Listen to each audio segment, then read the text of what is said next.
England's training camp was marred by mass brawls with Georgia players in front of schoolchildren on Wednesday. In a session at St. Edward's School in Oxford, which was watched by dozens of young pupils, punches were thrown and there were two ugly brawls involving large numbers of players on both sides.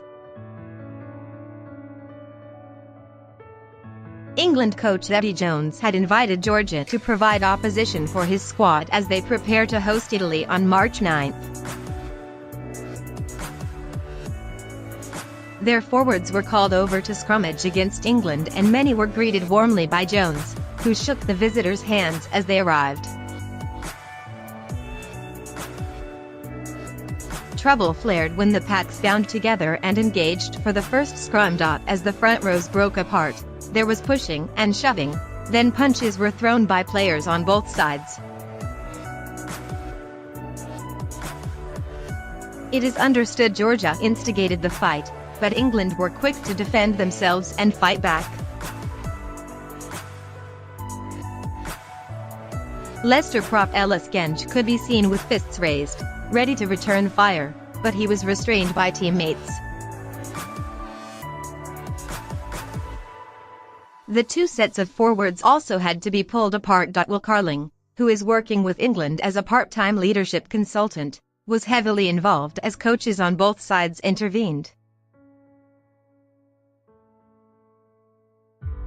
Former England scrum coach Graham Rowntree, now working for Georgia, loudly ordered their players to back off and calm down. There was a brief lull before a second scrum was attempted. However, attempts to ease tensions did not pay off. The second scrum went the way of the first, with the front rows breaking apart and a fight erupting.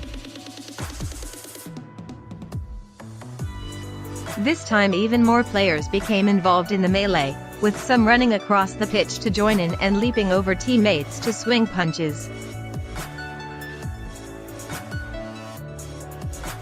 England number 8 Billy Vunipola was at the heart of the confrontation before those involved were dragged apart and order was restored.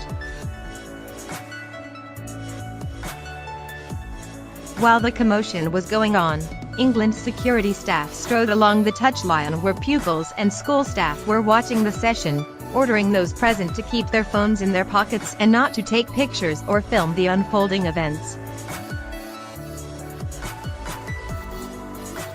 Members of the media were permitted access to the training pitch only when orderly training had resumed. Some England players engaged in further control drills with the Georgians, while the rest did their own separate work. Soon, the coaches called an end to the session and players on both sides shook hands before going their separate ways. England are staying at a hotel in central Oxford while Georgia had a 40-minute drive back to Towcester, where they are based.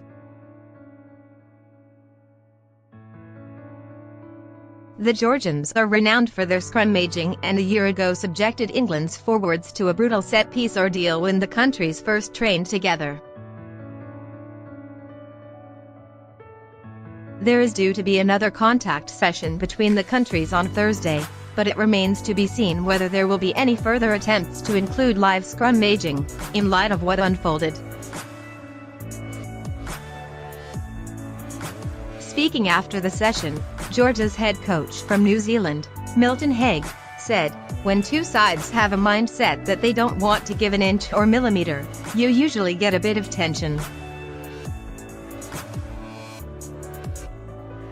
It is just making sure we control ourselves, as it is a great opportunity for us. This is a big occasion for our guys. We are testing ourselves against some of the best players in the world. It's a real good opportunity for us. We know what we can do in our scrum and our interest is more around how we can compete in our defense and attack through our backs and how we adjust to the speed of everything." Asked what he expects from Thursday's training, Haig added, "There will be some contact, not stupid stuff, but it will be refed properly and we can challenge for the ball. We know they will bring that physicality at the breakdown. Jones and Haig are good friends and it is unlikely that the England head coach will be aggrieved by what took place. Far from it. In fact, it may have been exactly what the players needed to reignite their emotional intensity and focus after the come-down of losing in Cardiff. Motivation can be difficult in the run-up to a home banker against Italy, so this fiery encounter with the Georgians may be just the necessary spark England needed.